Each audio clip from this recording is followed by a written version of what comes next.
köszöntelek benneteket. Az úrvacsora után Isten igéje felé fordulunk, és az Úr üzenetével fogunk foglalkozni. A mai napon egy téma központú üzenetet kaptunk Istentől, és ez pedig az irgalmasság. És mint tudjuk, az irgalmasság az egy nagyon fontos területe a hitéletünknek. Ebben a világban is gyakorolnak az emberek irgalmasságot, többé-kevésbé, és a mai délelőttön azt fogjuk áttekinteni, és azzal fogunk foglalkozni, hogy vajon a keresztény hitéletünkben milyen helye van az irgalmasságnak, és milyen módon élhetjük, gyakorolhatjuk ezt meg.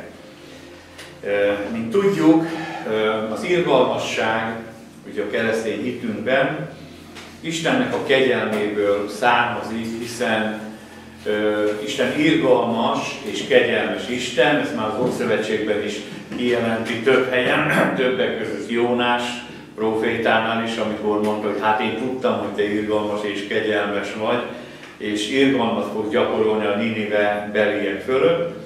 És az irgalmasság gyakorlatilag egy megbocsátás, egy olyan elnézése a bűnöknek, a sérelmeknek, bántalmaknak, amikor gyakorlatilag elengedünk valamit. Az elengedés az tulajdonképpen egy nagyon fontos rész az életünkben. Ugye van Izrael vallási kultúrájában, mózesi törvényben is az elengedés éve, amikor ugye el kell engedni mindent, ugye ez a 7. esztendő, és gyakorlatilag az irgalmasságot is úgy értjük meg, hogyha Istennek a szívére ráhangolódunk, és azonosulunk azzal, hogy Isten milyen módon gyakorolt irgalmasságot, úgymond az embervilág felé. Mint tudjuk, ugye Isten megteremtette az embert, elbukott az édeni állapotban, és attól a ponttól kezdve Isten ellenségévé vált az ember. És az Úrnak nagyon nagy volt a szeretete az emberek felé, az ember felé, ezért egy olyan utat, egy olyan módot alakított ki, amivel gyakorolhatja az irgalmat az ember felé, mert a szíve szerint meg akarta menteni, és most is meg akarja menteni az embereket, hiszen ő az életre teremtett minket, a kárhozat nem az ő akarata volt, nem az ő döntése volt, hanem az ember döntése volt, amikor a bűn beengedte az életébe. És a kárhozat az tulajdonképpen egy következménye a bűnünknek, nem pedig Istennek a szándéka. Tehát neki mentő szándéka van. És az irgalmasság ilyen módon innen érthető meg jól, hogy könyörülni egymáson, könyörülni az embertársunkon. És ugye találunk a Lukács evangélium 10. részében egy történetet, amelyet maga az Úr, Jézus mond el egy embernek, aki gyakorlatilag azt kérdezte az Úrtól, hogy mi a legnagyobbik parancsolat. Egy törvénytudó ember kérdezte tőle, Mester, mit cselekedjem? Kérdezi az Úr, hogy hát mi van megírva, és mondja, hogy hát szeresd az Urat, a te Istenedet teljes szívedből, teljes lelkedből és minden erődből, és a te fele barátodat, mint magadat. És mondja Jézus neki, hogy jól feleltél, és cselekedd ezt, és élni fogsz. Hát gyakorlatilag ugye a törvény egyetlen szóban, a szeretetben is beteljesedik, hogyha leegyszerűsítjük. És ilyen módon Jézus ezzel válaszolt ennek az embernek, hogy cselekedj a szeretetet, szeresd Isten, és szeresd az embereket. És gyakorlatilag akkor életet nyersz. És szeresd a fele barátodat, mint magadat.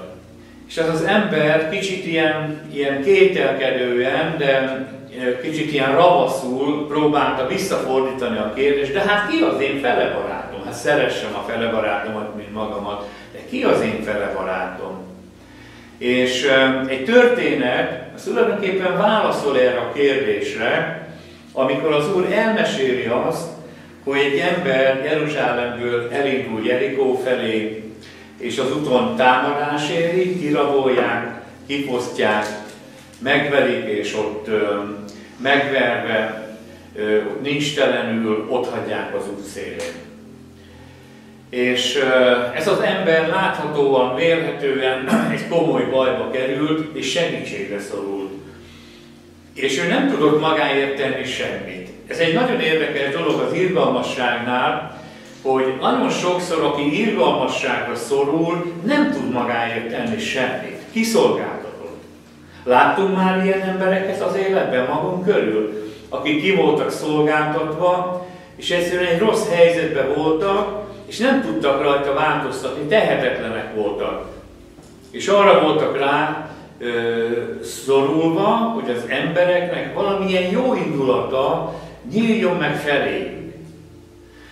Még pár évvel ezelőtt olvastam valahol, hogy ugye Budapesten egy nagyon nyüzsgő belvárosi részben egy ember szívrohamot kapott és összeesett az utcán. Rengeteg ember elment mellette. Senki nem kérdezte meg, mindenki kikerülte, azt hitték, hogy ittas, azt hitték, hogy bedrogozott, és egyszerűen kikerülték az emberek, mire végre valaki megállt, és hát mentőt hívott, hogy ez az ember szívrohamot kapott, és rögtön meg fog halni. De addig még sokan elmentek mellette. És ezzel a történet is ezt mutatja nekünk, hogy tulajdonképpen van egy bajba jutott ember, akinek elvették mindenét, akit megvertek és cserben hagytak, és az ember tehetetlenül fekszik, és nagyon nagy szükség van az életében ebben a pillanatban. És ugye elmegy mellette egy pap, és kikerüli. Aki igazából egy vallási előjáró, akinek az Isten ismeret az élete részét kellett, hogy elfoglalja, a legfőbb részét, és meg kellett volna tanulnia, hogy Istennek milyen a szíve, és azt élni és gyakorolni. És erről elmegy a bajba jutott mellett. Aztán megy egy lévita, egy ilyen papi segéd vagy növendék, és ő is szintén elmegy mellette, kikerüli ezt az embert. Ugye nagyon sokan gondolkoznak úgy, pánikolnak, bestresszelnek, hogy most avatkozzak bele másnak a szerencsétlen állapotába, hiányzik ez nekem, megyek én a saját dolgommal törődök. És ez egy érdekes dolog, hogy nem nagy dolgot mond az Úr, olyan dolgokról beszél ez a történet, ami a puszta emberiesség. Ugye? Nem egy extra dolog. Megállni és megnézni, hogy mi van azzal a bajba jutott emberrel. És a vallás képviselői, akiknek ebben elő kellett volna járniuk, példát kellett volna mutatniuk, hiszen Izrael tulajdonképpen Isten népe nemzetileg is. És mint Isten népe, gyakorlatilag nekik az élet minden területén Isten törvénye szerint, az ahhoz való ragaszkodás szerint kellett ugye megélniük, berendezkedniük mindent. Én feltételezem, hogy az áldozni valót bemutatták, az ünnepeket megülték, az Istennek való formalitásnak eleget tettek, és valahol az emberiesség területén deficit volt az életükben. És ugye mondja is az Úr, hogy engedelmességet akarok, és nem véres áldozatot, de irgalmasságot akarok, ezzel is köti, hogy nem áldozatot. Mit is jelent ez? Ugye az áldozat, az Istennek való elégtétel, megtenni az Úr felé a szokásokat, az ünnepeket, a rendeleteket, igyekezni külsőleg betartani, hogy én szombatnapon nem teszem ezt, nem teszem azt, vagy nem fogyasztok disznóhúst mondjuk, hanem csak szárnyasokat, meg amit kell. Tisztán tartom magam, a tisztálkodási rendszabályoknak eleget teszek, a törvény pontjait igyekszem betartani, viszont valahol az emberiesség és az ember szeretet területén pedig nagyon-nagyon mély ponton van az ember. Tehát azt látjuk, hogy az Isten igazi ismerete és a vallásosság között van egy olyan határvonal, ami nem látható szabad szemmel, de a lelkünkben, a szellemünkben érzékeljük. Hiszen egy bajba jutott ember mellett, egy irgalmasságra szoruló, szerencsétlenül járt ember mellett megállnak sokszor még a gonosz levő világi emberek is. Van csibészbecsület. Van olyan, hogyha valaki látja, hogy problémában van, gyakorlatilag oda tud fordulni felé. És sokszor Isten népe között gondolkodjunk el ezen, hogy még ezt a mércét se üti meg, aki Isten követő ember. Ez egy nagyon komoly problémát vet fel ez a történet előttünk, amin el is kell gondolkodnunk, meg is kell szívlelnünk, és nagyon sokszor van az, hogy egy új alaphelyzetbe kell állítani a szívünket. Mert elvihet bennünket a vallási irány, elvihet bennünket nagyon sokszor a keresztényi élet, a szokások, a programok, a rengeteg sok minden, akár még a sok tanulás is, de rengeteg irányba el tudunk menni, de soha ne felejtsük el, hogy a legalapvetőbb dolgok a szívünkben dőlnek el. Amen. És az életnek a kicsi részleteiben. A kicsi részleteiben. Hogy van egy hajléktalan, aki lehet, hogy nem evett aznap. Vajon egy fél kiflit el tudok törni, oda tudom-e neki adni? Vagy egyáltalán odafigyelek-e, amikor megszólít valaki a búzatéren, vagy a Meki környékén, ott azért sokan jönnek-mennek, hogy vajon van-e irgalmasság, van-e szánalom a szívemben? Az emberi szükség meg tudja-e ejteni a szívemet, vagy elhatárolódom? Ez nagyon hangosan kiáltó ez a történet, mert a pap és a lévita gyakorlatilag elhatárolódott az emberi alapszükségről, akik tulajdonképpen a szerető Istent képviselik ezen a földön, ezen a világon. Könnyű ezeket észrevenni, nagyon szembeötlőek, könnyű pálcát is törni, hogy na, ilyenek a keresztények, vagy ilyenek a papok, ugye? Ezt annyira szereti a világ így hangoztatni, de nem ilyen irányba kell ezt levezetni, hanem egyszerűen kell éreznünk azt, hogy Isten szíve mit akar nekünk tanítani. Mit tenne Jézus? Ilyen ellenőrző kérdés, ilyen teszt az életünkben, amit magunkkal szemben alkalmazhatunk nyugodtan, gyermeteknek tűnik, de megkérdezhetjük, hogyha egy ilyen szituációban vagyunk, sietnem kell a buszhoz, de valaki segítséget kér tőlem, most érjem el a buszt, vagy késsem rá a buszt, menjek egyel később, és segítsek valamiben, vagy egy néni nem bír átmenni az úton, ugye? Vagy elejt valamiért, már őt is láttam, hogy széthullott a szatyor, elszakadt és szétgurult minden szegénynek. Tovább megyek, kikerülöm, átugrom, és szaladok a buszhoz, vagy segítek. Mi a prioritás? Mi az elsődleges? A saját dolgomban, a saját életritmusomat vinni mindenen keresztül, vagy amikor szükség van, tudjak megállni is. Tudjak segítőkezet nyújtani. Tudjak odafigyelni a szükségekre, az alapvető emberi, földi dolgokra. Itt egyszerű emberiességről beszélünk, és nem extra hiperkarizmatikus megnyilvánulásokról, hanem arról, hogy egyszerűen, hogy látjuk-e a másik ember problémáját. És még inkább alátámasztja a történet, hogyha végig tekintjük, hogy ugye elmegy a bajba jutott mellett a pap, elmegy a lévita, és jön egy harmadik valaki, aki egy különleges személynek számít, mert ő nem is zsidó. Sőt, samariai, akikkel a zsidók nem is barátkoztak, ugye, mert gyakorlatilag nem tekintették őket egyenrangúnak önmagukkal, mert ugye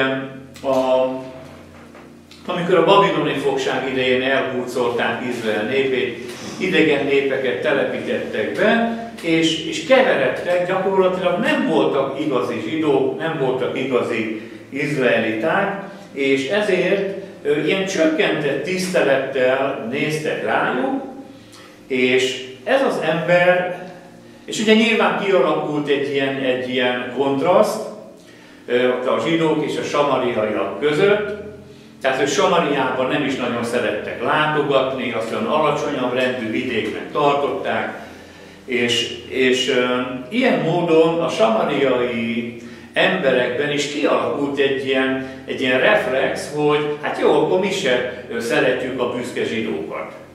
És akkor kialakult egy ilyen nemzetiségi, vagy nemzeti finom ellentét. És érdekes módon ez a harmadik férfi, ő nem is volt zsidó, samariai volt, és ennek ellenére ugye megállt, a bajba jutottnak a sebét elkezdte ápolni, olajat, bort töltött rá, fölhelyezte a szamarára, és elvitt egy vendégfogadóba, és ott a vendégfogadósnak pedig pénzt adott, hogy itt hagyom őt, és gondoskodj róla, és lásd el mindennel, míg felépül és helyreáll.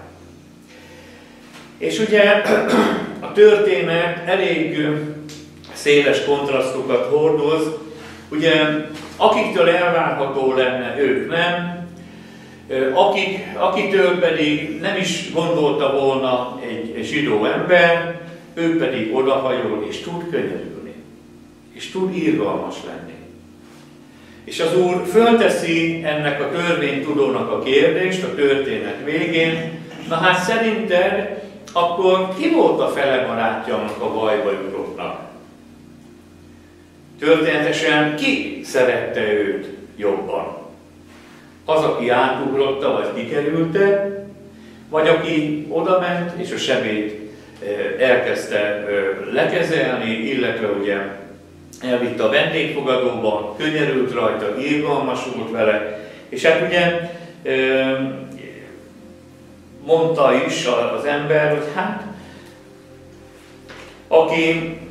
aki ugye könyörült rajta, tehát ugye egyértelmű volt a válasz, hát ő magáról beszél, és Jézus azt mondta ennek a törvénytudónak, eredj el, és te is így cselekedjél.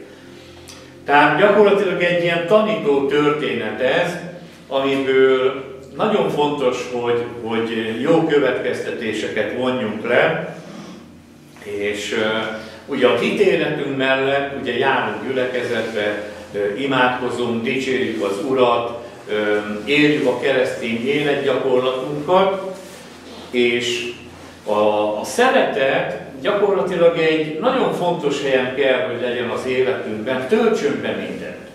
Ugye mondja is az ige egyik helyen, hogy minden dolgotok szeretetben menjen végbe. Igazából ebből nincs kivétel. Tehát a szeretetnek állandóan ott kell, jelen kell lenni az életünkben, és meg kell nyilvánulnia.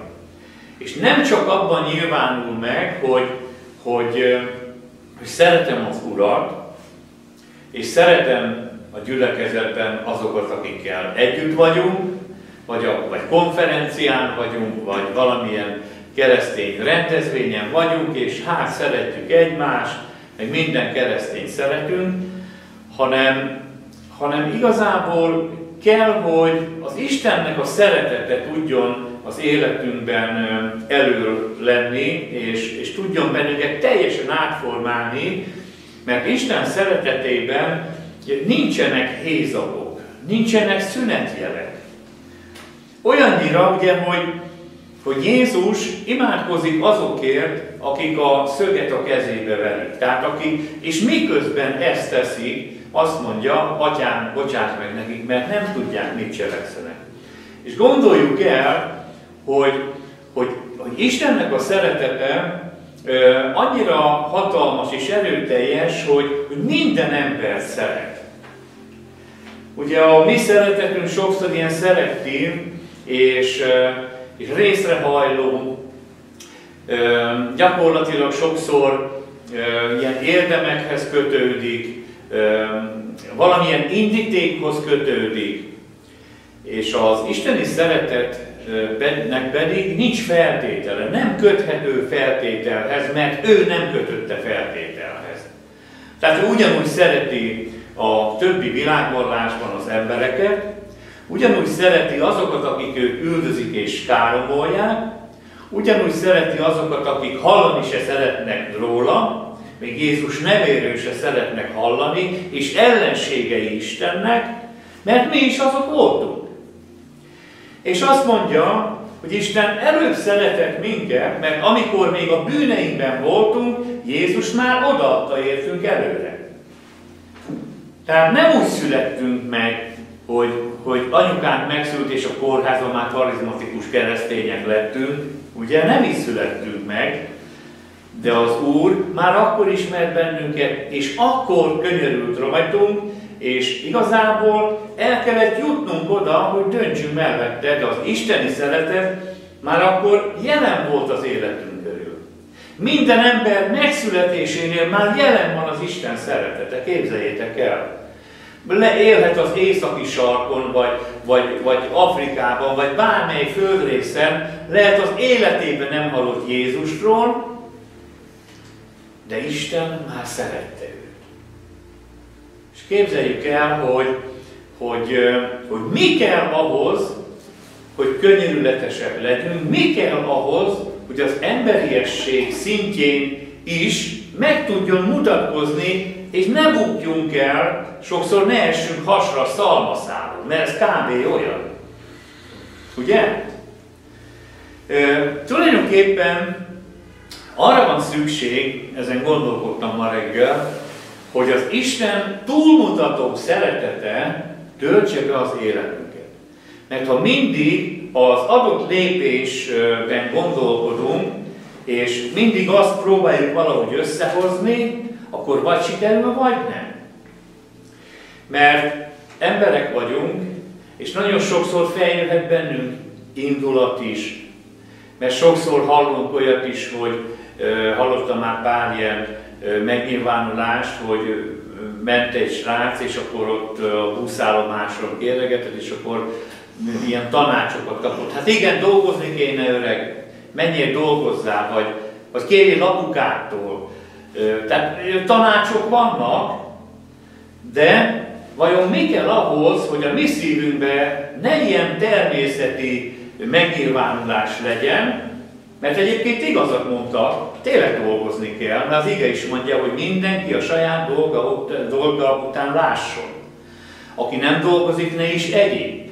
Tehát ez mind benne van a Bibliában, és vannak adott helyzetek, szituációk, amikor fontos, hogy az Isten túlmutató, túláradó szeretete ott legyen bennünk, és mi reflexzerűen ebből tudjunk megnyilvánulni.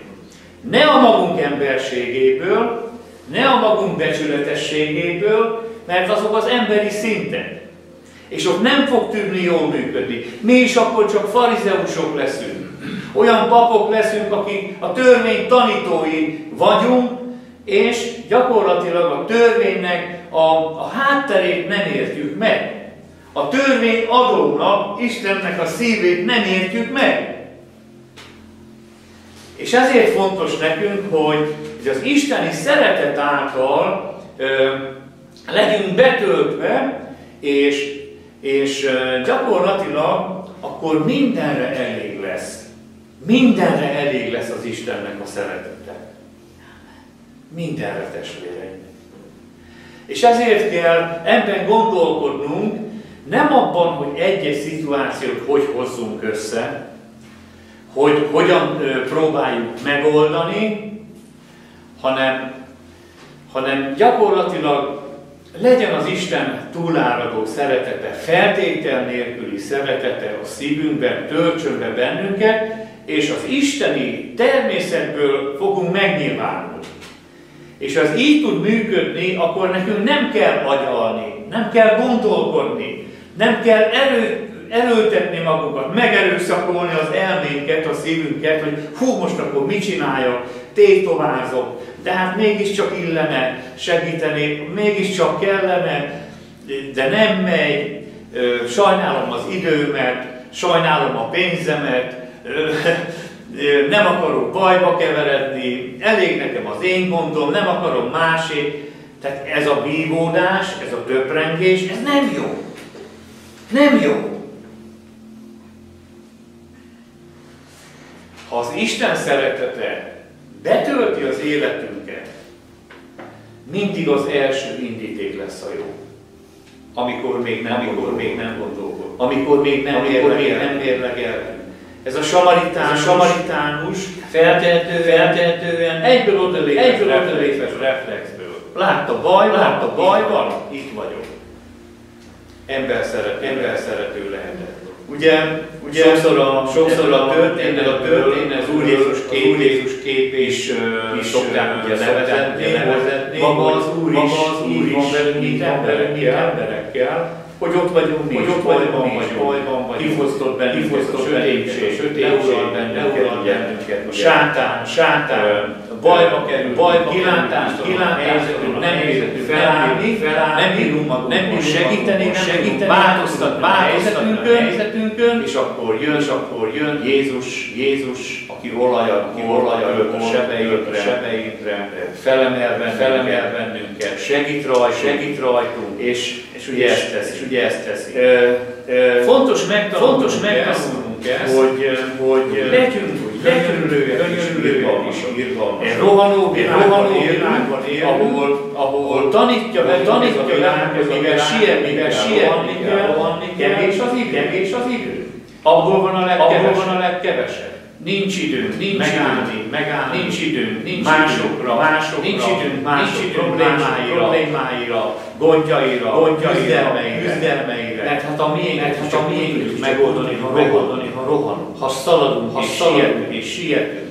És ennek ellenére nagyon fontos számunkra az, hogy jól tudjunk gazdálkodni az időnkkel, és gyakorlatilag bölcsen tudjunk viselkedni az életben, és nem tudjuk megélni az helyzeteinket, és ez egyszerűen csak működni, ha Isten túlmutató szeretet van az életünkben. És akkor tulajdonképpen meglátjuk a problémákat, meglátjuk a szükségeket, és az Úr által valóságos és tökéletes megoldások születnek, és ebben a történetben nagyon fontos meglátnunk és felismernünk azt, hogy nem elég egy vallást követni, nem elég igazából a keresztény tanrendszer megismerni azt szerint beléd gyakorlatainkat, hanem sokkal fontosabb dolog hogy Istennek szívét értsük meg. Jézusnak a szeretetét megértsük meg, és ugye ő benne él az életünkben, a szívünkben, és hogy hagyjuk azt, hogy Jézusnak a jelenléte, az ő szeretete tudjon mozgatni bennünket. Így a pillanatnyi reflexei, a válaszai, a döntései, az, ahogyan reagálunk, akkor Isten szerint tud lenni. És azt fogjuk látni, hogy gyakorlatilag ilyen módon az Úr fogja tudni használni az életünket, és irgalmasokká tudunk válni. Ez csak egy területe az életünknek. Nem erről szól a teljes élet, hogy éjjel-nappal azon töprengő, hogyan legyünk irgalmasok. Nem is ez a feladat. Sokkal inkább az, hogy Istennek a jelenlétét minden területen engedjük, hogy betöltse az életünk, betöltse minden területet. Így akkor az irgalmasság területen hiány, és más területen is be lesz töltve minden tökéletes akarata szerint, és ezért fontos számunkra, hogy ráhangolunk Istennek a szívére, és a rohanó kapkodó életünk mellett soha ne engedjük el azt, hogy ne időzzünk az Úrral, mert ugye benne vagyunk, de az ima Istennel való közösségfordása, amely összehangol egyre inkább az Úrral, és az Úr szíve szerint fogunk tudni élni, cselekedni, és reagálni ezekben a helyzetekben. Ha ez így lesz, akkor nem kell minden egyes esetnél, minden egyes történés tervezgetnünk, hanem természet, az isteni természetről fakadóan fog minden közülöttünk. Az Úr segítsen erre, és hívjuk segítségül az Urat, az ő szeretetével töltse be bennünket.